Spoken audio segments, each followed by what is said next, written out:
What if I told you that the most dangerous person to your success isn't your enemy, it's the one person you trust enough to tell everything to?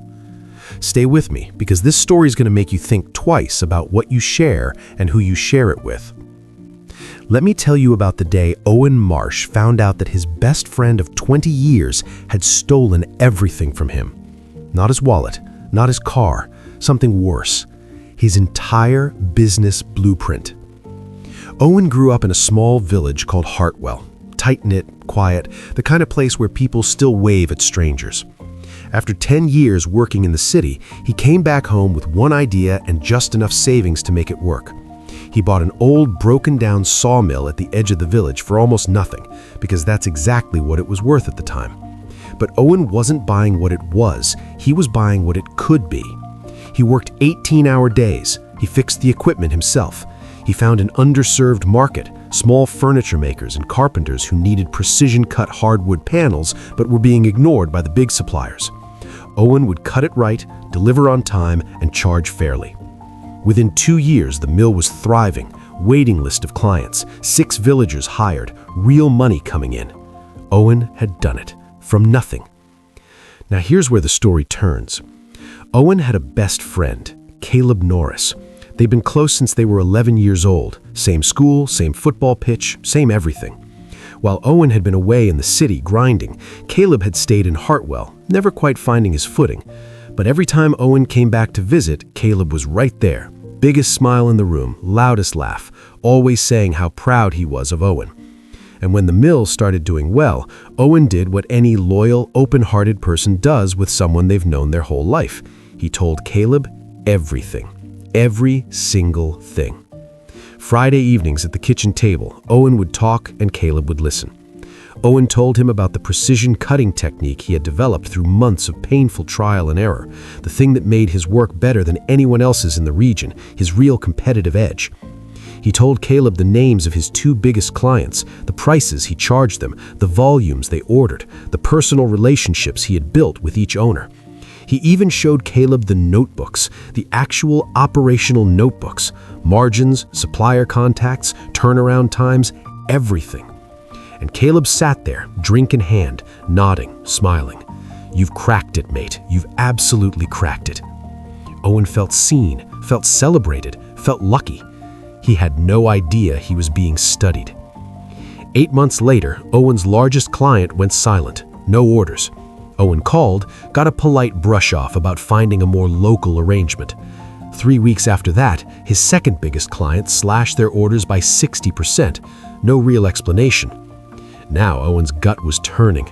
Then Margaret from the village post office, because in a small village there's always a Margaret who knows everything, mentioned quietly that a new timber mill was opening 12 miles east. Precision hardwood panels already had clients signed up from the valley. Owen drove there that same afternoon. The building was still being fitted out, fresh paint, new equipment, workers moving around inside. Owen sat in his car on the road and stared at the sign above the entrance. Brand new, paint still drying. Norris Timber Co. He sat there for a long, long time. He went straight to Caleb's door, knocked.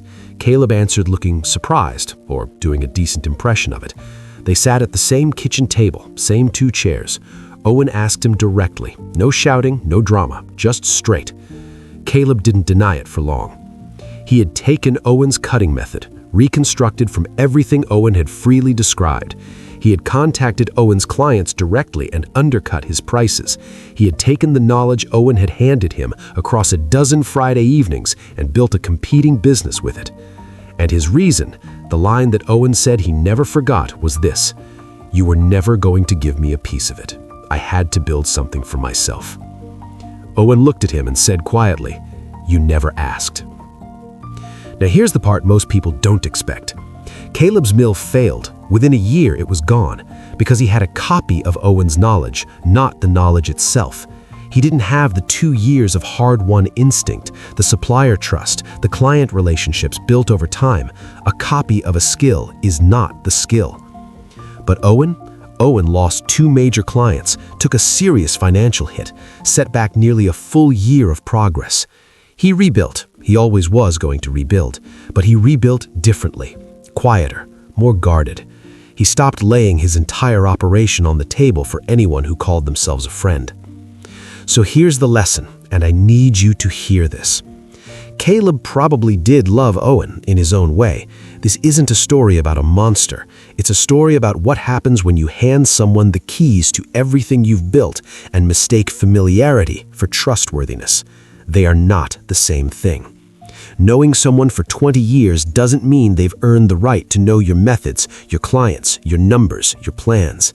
Comfort is not safety. A long history is not a guarantee.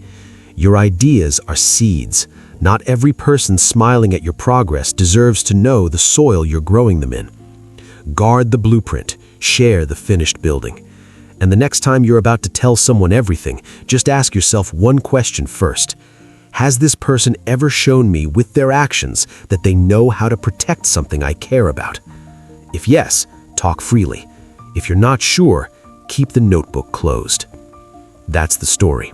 The sawmill. The best friend, the Friday evenings that cost a man a year of his life. Don't let it be yours.